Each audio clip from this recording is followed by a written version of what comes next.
I fudged up by not telling my doctor how many Tic-Tacs I eat per day. So I'm absolutely ducking obsessed with the fruit adventure flavor of Tic-Tacs.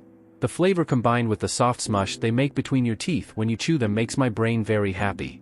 I've been buying them in bulk, where each container has 200 candies each, and they come in bulk packs of 12 containers.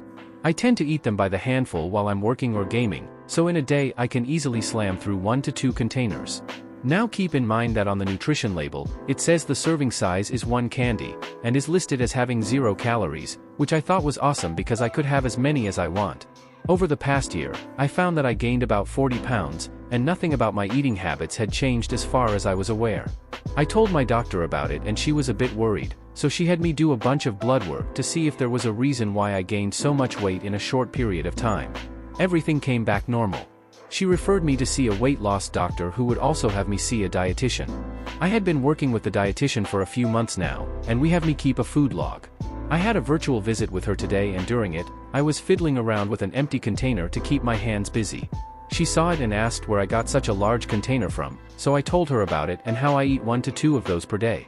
She asked why those weren't on my food tracker and I said it was because they're 0 calories so they wouldn't count. Apparently I was very wrong about this. She explained to me that food companies can label something as being 0 calories if the food serving size contains 5 or less calories. In reality, each individual Tic-Tac actually has about 2 calories.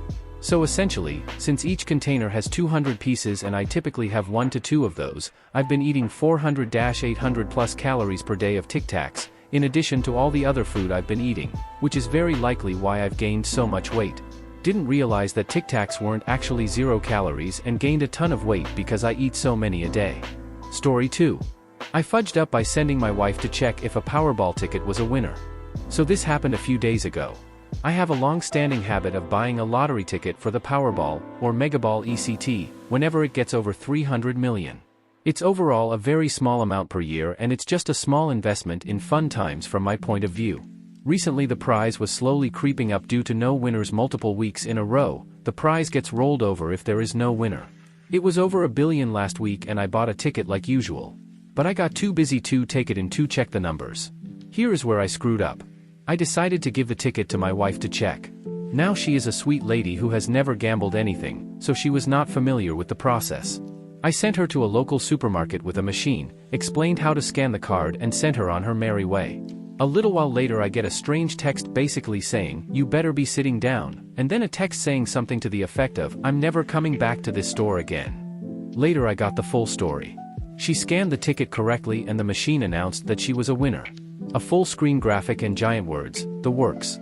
She freaked out at the prospect of becoming billionaires. She does not know how much is shaved off for taxes, but that's a different story. Attracting attention in the store. After hyperventilating for a minute or two, she saw that the machine stated to proceed to a checkout counter. She walks over and found out that she won $2. She was not aware that if you get one number, or sum, in the right place you can win your money back. Anyways, after landing back on Earth abruptly, she left the store mortified at her reaction to winning $2, and now we need to find somewhere else to shop lol. Wife did not know that you can win tiny amounts of money for getting one number correct in the lotto, mistakenly thought we became billionaires. Based on her reaction in the store, she now needs to find a new store to shop at, smiley face. Story 3. I fudged up by punishing the sandwich thief with super spicy Carolina Reaper sauce.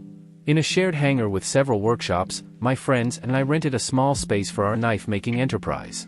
For a year, our shared kitchen and fridge functioned harmoniously, with everyone respecting one another's food. However, an anonymous individual began stealing my sandwiches, consuming half of each one, leaving bite marks, as if to taunt me. Initially, I assumed it was a one-off incident, but when it occurred again, I was determined to act. I prepared sandwiches with an extremely spicy Carolina Reaper sauce, a teaspoon in each, leaving a note warning about the consequences of stealing someone else's food, and went out for lunch. Upon my return, chaos reigned. The atmosphere was one of panic, and a woman's scream cut through the commotion, accompanied by a child's cry. The culprit turned out to be our cleaner's 9-year-old son, who she had been bringing to work during his school's disinfection week. He had made a habit of pilfering from the fridge, bypassing the healthy lunches his mother had prepared, in favor of my sandwiches. The child was in distress, suffering from the intense spiciness of the sauce. In my defense, I explained that the sandwiches were mine and I'd spiked them with hot sauce. The cleaner, initially relieved by my explanation, suddenly became furious, accusing me of trying to harm her child. This resulted in an escalated situation, with the cleaner reporting the incident to our landlord and threatening police intervention. The incident strained relations within the other workshops, siding with the cleaner due to her status as a mother. Consequently, our landlord has given us a month to relocate, adding to our financial struggles. My friends, too, are upset with me. I maintain my innocence, arguing that I had no idea a child was the food thief, and I would never intentionally harm a child. Nevertheless, it seems I am held responsible, accused of creating a huge problem from a seemingly trivial situation. The child is okay. No harm to the health was inflicted. It still was just an edible sauce, just very, very spicy. Accidentally fed a little boy in an insanely spicy sandwich. Story 4. I fudged up by accidentally buying 109 pounds of grapes and things just went downhill from there. The store I shopped at last week had a special on grapes, $2 a box. But no way to weigh the boxes, they have the kind of scale that hangs from 3 chains, and the boxes didn't fit in them. So I got 4 boxes of grapes. Large boxes, I wanted them to make a batch of wine. For $8 it was a steal. The first thing I did after leaving the store was get the shopping cart stuck in a rut in the parking lot and I couldn't pull it back out. A stranger helped get me out. Then I got home, and was able to weigh them. A 5-gallon batch of wine uses 50 to 80 pounds of grapes. I had 109 pounds. Oops. Okay, so I hand-pressed the grapes through a rack meant for cooling cookies. 3 hours later, I have enough mash to fill my 5-gallon fermentation bucket. And there are still more than half the grapes in my fridge. I decided to embrace the foo, and made jam with one of the cases. I was at least happy to have a reason to use that no/low sugar pectin I bought a few years ago. 4 hours later, I got 22 pints of jam. 2 quarts didn't fit in the canner, I just tossed them in the fridge with screw-on lids, but the rest is all set for the pantry. But, none of it actually gelled. The directions said it might take a few hours or overnight to get thick, but nope. The pectin must have been too old, 2018. I'm gonna have to unseal all the jars and recook it with sugar and can it again. And I still got like 30 pounds of grapes in the fridge. So I decided to turn my canner into fermentation bucket number 2 and make 5 extra gallons of wine, with the brilliant idea that I can use some of the ungelled jars of grapes to top it off since I'll be a little short, and that will save me some reprocessing time with the jam. 4 more hours of hand smashing grapes and that bucket's full. Or almost. I do have to top it off with the liquid non-jam jam. I figure I'll start with the 2 quarts from the fridge that never got sealed. I grabbed them from the basement. WTF, they aren't liquid, they are full-on jelly now. The Duckers gelled up in the fridge. So now I realize I can't use them, and can't use any of the others that are still liquid at room temp because I can't have my wine gelling up if I refrigerate it.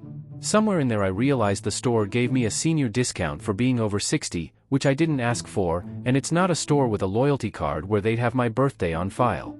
The cashier was just like, yeah, this one's obviously over 60, don't need to card her. I've been 60 for like 2 weeks. That was especially demoralizing because I'd just been trying on dresses from my closet to see if they still fit, for an event I am going to this Wednesday, and was feeling smug because they did fit, and I was thinking I look good in them. I was specifically thinking I don't look anywhere near 60. Pfft, wrong about that. I look old. I got a call from the event host today asking where I was. I wrote down the date wrong, the event was yesterday and I missed it. And I need to buy either more grapes or more juice to finish the second bucket of wine. Accidentally bought 50+ pounds more grapes than I needed, everything I did to try to use them backfired and now I need more grapes to save the ones I used. My ego ended up even more crushed than the grapes after being given the unsolicited old lady discount. Story 5. I fudged up by not realizing I was paying twice the price to wash my car. The gas station I go to has a car wash. The gas price is reduced by 10 cents a gallon if you buy a car wash with your gas purchase. When you pay for the gas, a prompt pops up that asks, "Do you want a car wash today?" And if you press yes, the gas price per gallon decreases.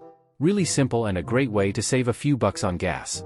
I'd always wondered how the gas station ensured people actually bought the car wash. Like, what was stopping someone from just clicking yes, getting the cheaper gas and then leaving without buying a wash? Nonetheless, anytime I've wanted a car wash, I'd click yes, pump my discounted gas, then go to the car wash cashier and purchase a wash. Today, my friend was in the car with me when I went to get gas. I also wanted a car wash, so I clicked yes on the prompt and pumped the gas. Then I went to buy a car wash, but my friend stops me and asks what I was doing. When I told him I want to buy a car wash, he looks confused and say, "You already did?" Turns out, when you press yes, the machine charges you for the car wash at the pump. You then just take your gas receipt to the car wash cashier, and they won't charge you again for the wash. I'd never noticed the car wash price was tacked on to the gas bill. I've been double paying to wash my car every month for 5 years. Each wash is $10. That's $600 total. And all the while I thought I was saving money. Sad face. I didn't understand how my local gas pump works, and accidentally spent $600 on car washes.